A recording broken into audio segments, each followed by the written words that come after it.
Mabuhay yan! Maraming salamat naman po sa Panginoon. Nagkasama-sama na naman po tayo. Ay, naway safe po ang lahat. Nung last Tuesday, may dumating po sa akin na letter galing po sa online ukay-ukay. Magugulat po kayo dahil napakamura ng bili ko at yung dumating po sa akin talaga paldo-paldo po ako. Hindi ko po pinagmamayabang po ito lang po ay isang pagpatunay po ng tiwala po sa tao sa pagbili po sa online, kung paano pina-practice po dito sa Finland. At yung pong nabili ko, pina-check ko po sa yung legitimacy at totoo po. Tapos, update ko po kayo dun sa dating pinakita ko po yung ikaw. Ikaw ba yun? Sabi ko, bro, ikaw pala yung dalawang parang dahon na silver na one set po, di ba? Dapat update ko po kasi na nagpapili. Ngayon nakita ko na pero one set po yun at matutuwa po kayo. Tara, samahan po ninyo ako kasi siya na po sobrang excited po ako. Naway safe po ang lahat.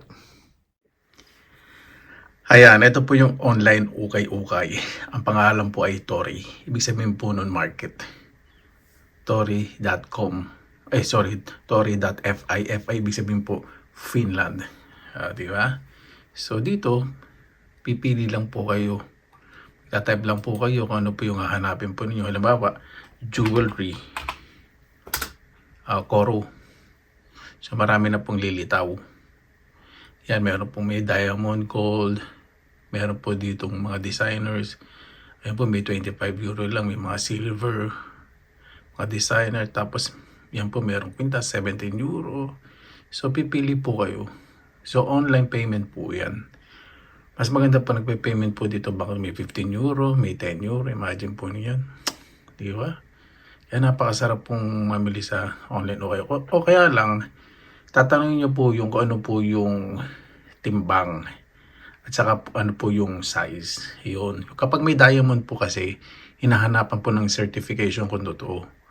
So, patatawagan nila yung pawn shop. Matatawagan po kung talagang nakaregister yung diamond. So, ayan po, napakadami, di ba?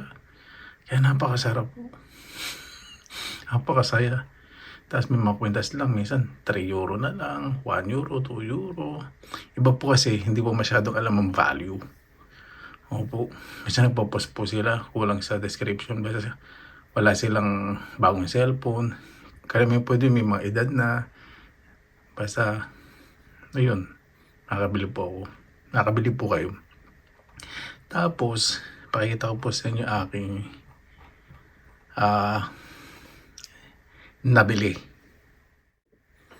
Ayan, nakapag-negotiate po ako. Kasi nakasulat po dito, Timantit. Ibig sabihin po nun, Timantit diamonds.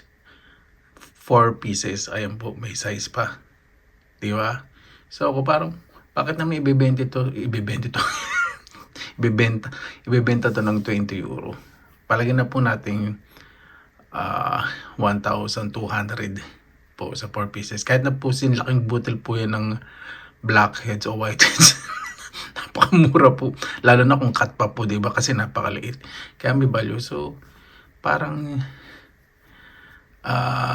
simple person yung nagbebenta. So, nakasulat po dito, I'm selling small diamonds, 44 pieces. Ay, Tagalogin ko po, sorry. Ito ay nasa plastic at in good condition. Altogether, 20 euro. Pwedeng i-pick up or through post. So, pinapost ko po. Talagang nakipag-deal po ako. Napakabait po nung kausap. Tapos bank to bank po kasi syempre, meron din po ditong nang iisa, kaya lang hindi na lang po nila pinapansin. So madadala sila kasi report nila sa office, ay lang po nilang maabala. Iba na nagipag-negotiate, minsan very rare po yung mga naloloko. Kasi dito nasusulat po yung name po sa bangko. Bibigay po nila siyempre yung pangalan nila sa bank account. Lalo na kung malaking bayaran nyo, pwede silang ireklamo. Kukunin nilang screenshot tapos itong web address, isisave nyo. Pag hindi naman ako, bago po ako bumili, pagkatapos ko bumili, Ni-screenshot ko po, kinuha ko po itong IP address o IP address tuloy. Itong, ano ba to? Ano ba yung sinabi? Website? Yung link. Sinesave ko po sa isang place. Tapos, isisave ko po sa isang folder sa computer ko. Kung ano yung binili ko, ano yung date. Nakasulat po. Napaka-cautious o napaka-ingat ko po pagdating sa ganito. Kaya na po natin sabihin 20 euro yan. Pero sabi ko, sa 20 euro, kung maliliit na 4 diamonds, hello, kahit sabihin yung 0.00 karat yan, wala kang mabibiling 1,000 plus na ganyang na diamond. Na mga diamonds, diba? Diba? Napakaganda po. Yan. Pwede po kayo magtanong, laheta. BS, ibig sabihin send message. Tapos nakasulat dito kung anong place niya. Ayan, pwede pong hindi maglagay ng picture o pwede kayong maglagay ng anonymous. Pero pag sa bayaran, mas maganda bank to bank. Doon lilito po ito itong pangalan nila, phone number nila, pwede nyo hingin. Pwedeng hindi, pero yung bank account nila magre-reflect po kung sino po yun. Ayan. At pupuntahan ko po yung sa labas kasi ang dating po dito ng post, Tuesday and Thursday. O, di ba? Tuesday ngayon at titingnan po natin. Pasensya na po sa late upload po nito. Pakikita ko po sa inyo kung ano po itsura. Ayan po mga kababayan. Pakikita ko lang po sa inyo yung pinaglagyan. At sa sobrang excited ko, yung mga diamonds, pumunta po ako sa pawn shop, pina-check ko po. Sabi ko po sa inyo yung result. Ito po yung sobre. Hindi ko pakita address na nagpadala. Ayan. Prairie. Ano ba yun? Hindi ko nakakasindi. Tapos, ito po yung diamond. Dito po nakalagay. May suporta pa. Ayan po.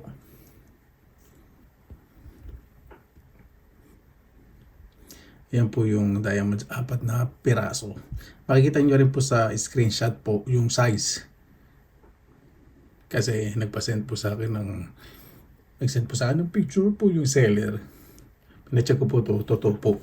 Totoong mga diamonds.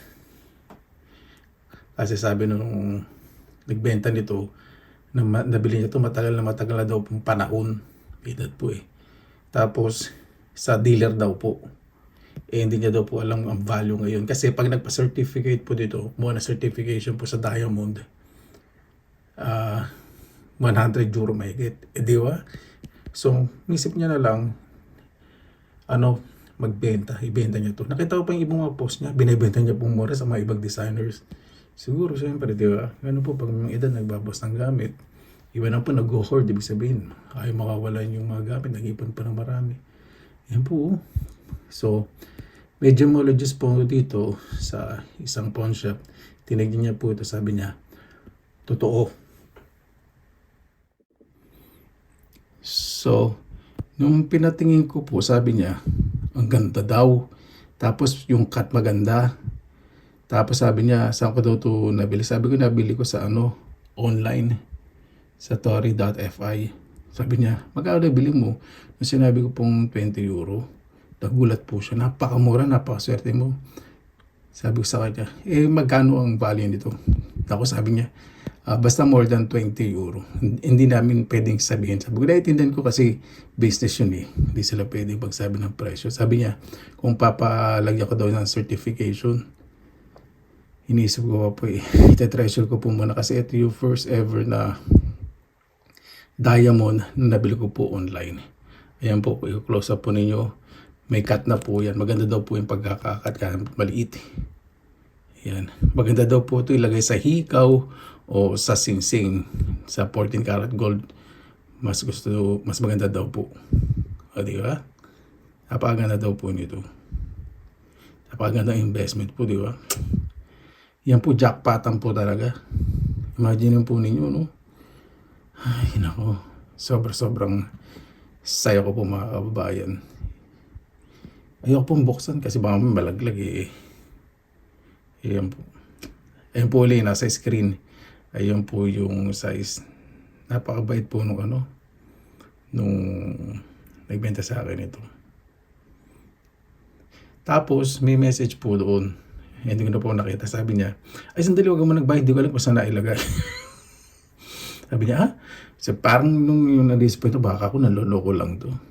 Tapos sabi niya, oh sige, ito nakita ko na, pwede mo nang bayaran. Dadalhin ko na sa shop. Kasi dito po sa mga grocery store, meron pong post, yung mga sulat snail mail. So sinosort. Tapos, ayun. Expected po ng mga tao dito sa lugar po namin Tuesday and Thursday po on delivery. Kung pwede ko lang isang ng, ayun, ang ganda po. Di ba may cat? Tapos nung tines lang po dito yung isa, itututong nakahiwalay. Magkakadikit po kasi yan eh. Nung tines po ito, kumuha siya ng parang chani. Dahan-dahan po talaga. Tapos may fabric. Kinuha niya pa sa kasi syempre itong buong buo. Sabi niya, tiwala ka ba sa akin? Sabi ko, syempre naman, may CCTV naman dito eh. Tapos, ayun yung chinig niya. Sabi niya, may diamond po sa lens sa machine, yung identifier. Tapos nakangiti po siya sa akin. Sabi niya, these are real diamonds. Oo, sabi niya, napakaganda nitong ilagay sa hikaw, lalo na sa singsing, paningit. Kasi ang singsing, lalo na sa iba, gusto na may diamond kahit maliit. Tapos may personalize. Sabi niya ganun, 4 pieces, maganda to. Pasensya na po, inulit ka yung tinanong niya, magkano bili ko. Sabi ko, 20 euros. Sabi niya, naku, more than that. Sabi niya, swerte mo, nakakita ng ganyan. Kasi sabi niya, bihira na daw po nagbebenta ng ganito na maganda po yung pagkakat ng diamonds at maliliit. Bihira daw po. Lalo na daw po sa panahon po ngayon. Yung nakakabili daw po ng mga ganito sa mga dealer lang o kaya business to business, pero sa private persons, pahirapan din daw po magbenta. O di ba? Ay, yan po mga kabayan. Nung nakita po ito nung online, kasi nag-search po ako, Coro Jewelry, ibig sabihin po nun. Limpito, tapos siyempre ibang tao hindi papansinin, bakit magtitinda ng diamond online? Ako sabi ko, saka mura, bakit 20 euro? So nag-take ako ng risk through trust. So nag-take check ako, tapos nakita ko yung mga post niya, mga old, mga design. Sabi ko, hindi kaya old person nagtitinda na to? Ganda po, ano? Kahit itong 4 na paraso, lagay po sa hikaw. Di ba? O yan sa singsing. Napakaganda po nito. Isang peraso nga lang po, makinang na makinang po. Sabi nung gemologist, ganda daw ng pagkakat. Talagang nag-risk po ako dito. Talagang nagbaka sakali po talaga kung totoo ba. Po ano? Ay, jackpot po. Sobrang saya ko po. Maklase po dito sa Finland. Napakarami pong murang alahas. Tsagaan lang po. At syempre, pumunta tayo sa city center. Di ba? Ipakikita po sa inyo. Kung ako, masisiyang po kayo. Yan po mga kabayan. May nabili po kung hindi ko pakikita yung pangalan po ng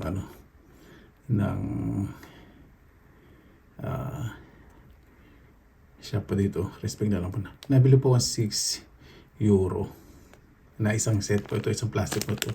Ilagay ko po yung mga price tag din sa loob sa kayong resibo. Pakita ko po sa inyo. Ito po yung nabili ko isang set. Sabi mo po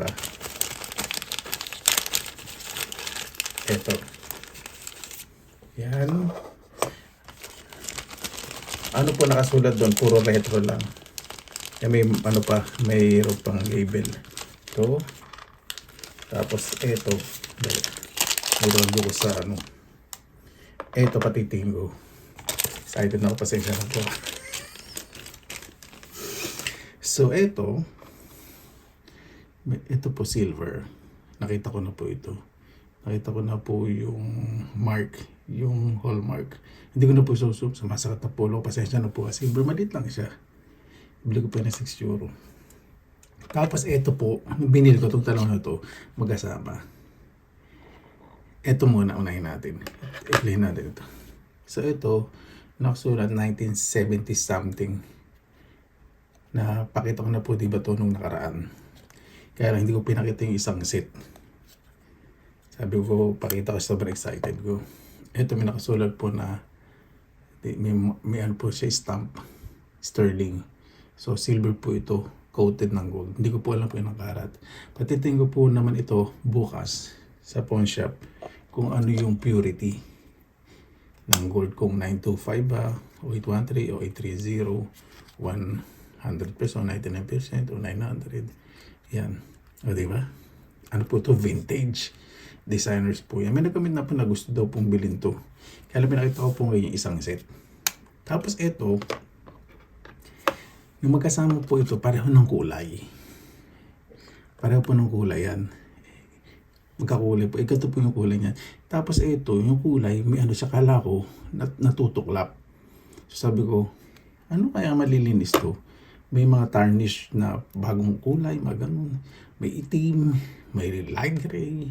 Pero wala po akong nakitang dark green o something green. So, pinalo ko po yung, pinanood ko po yung sa YouTube, yung paglinis po ng mga jewelry. Paano daw po itetest kung totoong ginto. Hindi po ako nag-assume kung totoong ginto po ito. So, ito sundan nyo po isang kutsarang asin, isang kutsarang baking soda, sa isang 1 cup na mainit na tubig. Ito sa cup po ninyo, balutin po ninyo ng maayos na foil. Lagay nyo po muna yung baking soda sa asin. Tapos ibuhos po ninyo mainit na tubig. 1 cup. Tapos, ibabad po ninyo ito 2 minutes. Tapos, pwede nyo i-brush. Pero ang ginawa ko po, sabi ka din sa tutorial, mas maganda kung gusto mo, malaman na talagang itong ginto yan, overnight mo. Ginawa ko po overnight. Ito po kinalabasan. Luminis, kumintab. Hindi po siya, wala pong green na lumabas o itim na tubig. Tapos, ayan po. Pero wala po siyang stamp. Siyempre sa pin, karamihan naman po ng brooch po ito. Tawag dito, pin or brooch. Hindi ko pa alam, tawag po na brooch. Basta, initos na. Pero lahat po ng pin ng mga brooch, hindi po ito yung pardible. Hindi po talaga ito kasi ito, plated po. Pero ito, masaya po kahit silver lang to, gold plated. Medyo malambot po siya eh. Ginaganon-ganon ko. Malambot. Tapos, nung ginaganon-ganon ko, wala po siyang karak. Pero hindi ko po alam, ayaw kong mag-assume. So, bukas, update ko po kayo. Patitingin ko po ito. Hindi man bukas, na po yung video ko po sa update po dito. So, imagine po ninyo 6 euro. Ayan, 1 set. Nalimutan ko pong pakita ng isang araw eh. Sabi ko nung nakaraan yata, hindi ko na alam kung saan nalagay yung presyo, hinahanap ko yun. Tapos ito, silver po ito. Ito, mahal din po nabibenta to, heart shape. Kahit po ganitong kaliit, hindi po per kilo po. Kasi hindi lang po ito scrap designers po ito. Perfect shape heart, solid. Ibenta po ito ng more than 10 euro. So ito, 100% silver. Naka-jackpot po tayo. Kasi ito silver din. Mag-sample po siya super. Wala po nakasulat na silver as may resibo. Sa price tag, ito. Kasi mostly, dito matakpan ko lang po yung pangalan ng Ayan nakasulat lang po dito yung Korut. Yung geometry. Pero wala pong nakasulat. Hopea po, silver, wala. Parang spelling na hope tapos may Hopea. Silver po yun. So, walang nakasulat. So, ako naman po kasi, pag may nakikita ako ng mga nag-bling-bling, kumikinang-kinang, tinitingnan ko talaga yung sign. Dito po sa isa, hindi kasi po pwedeng bilhin na separate eh. Nakita ko sterling, sabi ko po siya, silver to. Tapos ito, sa internet, lumilitaw po siya, 1950s, palang 1970s, mostly 1950s, 70s, silver coated. So, vintage po ito. Napaganda po. Lalo na pa siguro, pag nilinis nyo ito, baka magandang ganti yung kulay. Kaya ayoko po, kasi silver coated. Gusto ko pong malaman kung ilang karat po yung coated na gold. Hindi silver coated. Gold gold coated, hindi plated. Gold coated. Tapos silver po yung loob. Tapos ito, overnight. Wala pong nangyaring yung nabakbak o Ito patitin ko bukas. Pero yung akong mag-assume kahit silver po yung nasa loob, masaya po ako. Pero ito po iba lang po ito. Yan nabaluktot natin. Nung nabaluktot ko itong isa, yan nagbend siya pero wala siyang crack. Kahit dito sa ilalim walang crack. Clear na clear. So hindi ko po alam ha. Ano po to? Timbangan natin.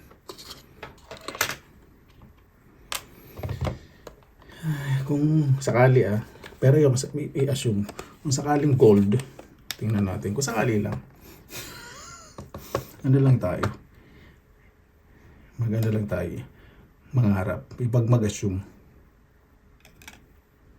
7.1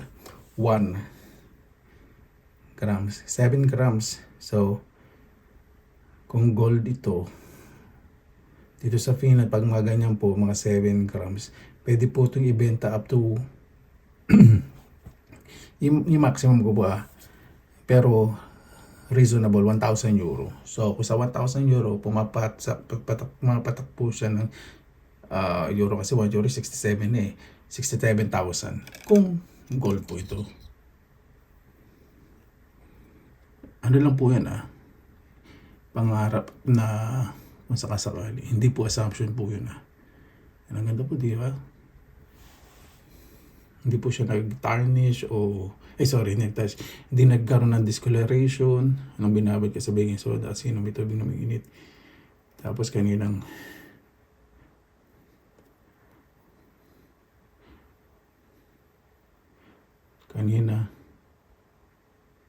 yan,